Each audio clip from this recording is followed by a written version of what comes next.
Reporte 100. Víctor Peña es investigador del Colegio de Sonora y le agradezco mucho que esté con nosotros para platicar de este tema. Víctor, ¿cómo estás? Buenos días. Buenos días, feliz año. A la orden. Feliz año, igualmente para ti. ¿Cuántos organismos autónomos hay, Víctor? Mira, en lo federal debe haber constitucionales autónomos, debe haber alrededor de 5 o 6, y además organismos que tengan autonomía técnica, que es, digamos, es autonomía, pero es otra categoría, pues habrá otros 5, y luego las universidades autónomas, que es una categoría que también lleva el título de autonomía, pues ahí habrá en cada estado prácticamente, quizás algunas excepciones, pero bueno, es una autonomía diferente a la que se está platicando ahorita. Sí, entre los organismos que más están dentro de la polémica ahorita está el IFETEL. El IFETEL no se metió con el INE, el presidente, no mencionó al INE, al Instituto Nacional Electoral, pero pues también entraría en esta lógica, aunque no ha mencionado la parte electoral. Está el INE, está el IFETEL, está, perdón, el Instituto Nacional de Transparencia, el INAI, está el IFETEL, la Función Pública, está la Comisión Federal de Competencia, la Comisión Nacional de Derechos Humanos, son los organismos que ha mencionado. Sí, bueno, yo creo que hay uno de los principales problemas para entender a cabalidad el planteamiento del presidente es, desde mi perspectiva, que se ha planteado en términos muy generales, ¿no? Es decir, así como bien decías tú en la introducción, la idea central es que cuestan mucho y para que ya no cuesten, se absorberían dentro pues de instancias que ya funcionan, ¿no? Creo que a ese nivel de detalle, pues lo que nos queda a nosotros como observadores y quienes analizamos ese tipo de noticias, pues la verdad es que es especular mucho, porque en términos organizacionales, una fusión es una situación muy, muy compleja que requiere mucha planeación.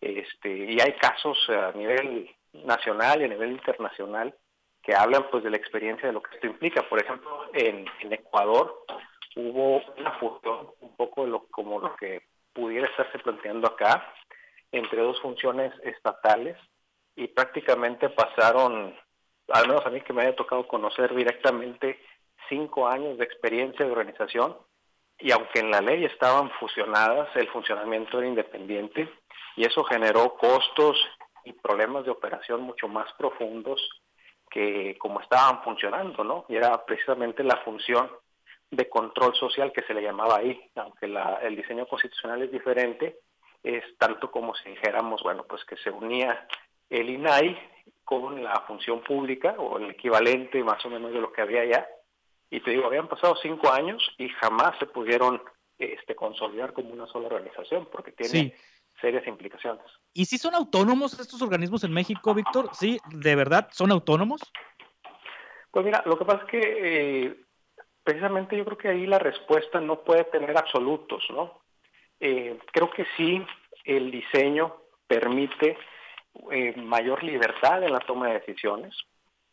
Creo que al mismo tiempo, en el caso tanto de los organismos estos nacionales que se han planteado como sus homólogos estatales, que sería un siguiente paso en el debate, tiene como una característica importante que las decisiones de quienes están dentro terminan, o sea, bueno, quienes son, digamos, elegidos para estos puestos, terminan pasando por un filtro político. Entonces, terminan siendo, en muchos casos, de manera muy clara, cotos de los propios partidos políticos. Entonces, ahí la autonomía se va desdibujando, quizás no a favor de la figura de un ejecutivo, pero sí claramente pues de las fuerzas mayoritarias dentro de los congresos, que pues no es raro encontrarse que coincida con el propio ejecutivo, ¿no?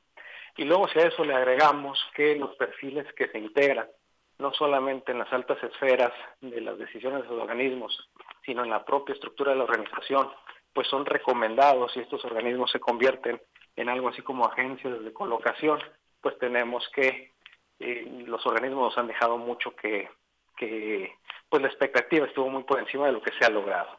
Sí, ahora, porque justamente el presidente dice que, por ejemplo, del Instituto Nacional de Transparencia dice que hay un uso faccioso muchas veces. Es la imagen que tiene el presidente de estos organismos. Pues puede ser, pero mira, si él considera que se puede fusionar, pues la verdad es que creo que su opinión parte de un desconocimiento de cómo funciona. Claro. Porque no, aunque coincidan en el tema y coincidan en algunas facultades muy generales respecto a la promoción, el trabajo de una secretaría como la función pública es completamente diferente al del Instituto de Acceso a la Información. Ahora, no por esto quisiera yo decir, ¿no?, que en el INAI todo, que digamos es la experiencia que a mí me ha tocado conocer, yo no pudiera decir que todo está perfecto y que no hay un amplio espectro de mejoras, ¿no?, que es un poco ahí la discusión. Yo estoy en el lado de los que piensan que la fusión, como se ha estado planteando, sería un retroceso, pero difiero en las razones. Para mí la fusión no es un retroceso en términos de que se esté trastocando una institución construida democráticamente, sino porque creo que un planteamiento como lo está haciendo el presidente evita y no estimula la discusión de lo que pudiera ser mejorar las instituciones que tenemos. O sea, el barrer con todo como se está pretendiendo hacer no está, digamos, promoviendo una discusión constructiva, sino al contrario está polarizando las opiniones de quienes están a favor de lo que dice el presidente y quienes están en contra de lo que dice el presidente. Sí, no será una travesura del presidente Víctor Peña, porque pues en términos prácticos o para acabar pronto, no hay una iniciativa de reforma constitucional en ese sentido ahorita en el Congreso, es decir, no hay ningún documento que haya enviado el Ejecutivo y hay que recordar el tema de las outsourcing, que pues el presidente anunció que desaparecían las outsourcing y pues la discusión se polemizó y se postergó para este año y al final no van a desaparecer, las van a regular. ¿No querrá el presidente más bien otra cosa, llegar a un punto intermedio? Pues mira, la institución presidencial me parece que es tan seria y quien la ocupa debiera de entenderlo así, que pensar en términos de algo así como una broma, pues es terriblemente grave. Ahora sí creo que es parte de lo que ha sido su propio estilo, hacer eso, ¿no? Un poco, como se dice coloquialmente, asustar con el petate del muerto y a partir de ahí tener un panorama de negociación, entre comillas, mucho más favorable a sus intereses. Hay otra situación. A principios de esta administración se hablaba claramente de cómo las secretarías debían de irse a otros estados de la República, por ejemplo, ¿no?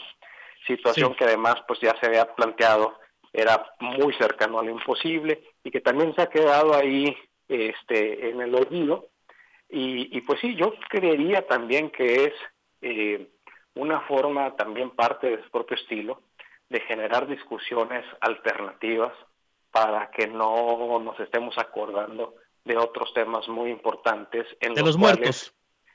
No, pues de todo, desde el tema económico hasta el tema de la salud y demás, que son temas importantes que por más que desde la presidencia o desde quienes están a favor de lo que dice la presidencia de la República, dicen que todo va bien, creo que más temprano que tarde nos va a alcanzar la realidad y nos vamos a dar cuenta de que para nada estamos bien.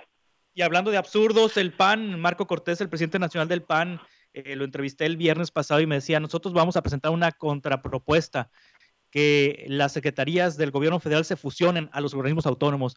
Es otra situación, y digo, igualmente complicada, o sea, cómo van a fusionar la función pública con el Instituto de Transparencia o cómo van a funcionar la Secretaría de Economía con la Comisión Federal de Competencia Económica o cómo van a funcionar fusionar la Secretaría de Gobernación con la Comisión Nacional de Derechos Humanos. Es también un asunto también, es un despropósito también. Claramente nos habla mucho del signo de los tiempos, ¿no? En donde quienes menos se toman en serio la función que están desempeñando son los que están ahí, un poco en el mismo sentido, no es responder con una ocurrencia a otra ocurrencia, ¿no? Muy bien. Víctor Peña, muchas gracias por estar con nosotros. Buenos días. Hasta pronto. Es Víctor Peña, investigador del Colegio de Sonora. Reporte 100.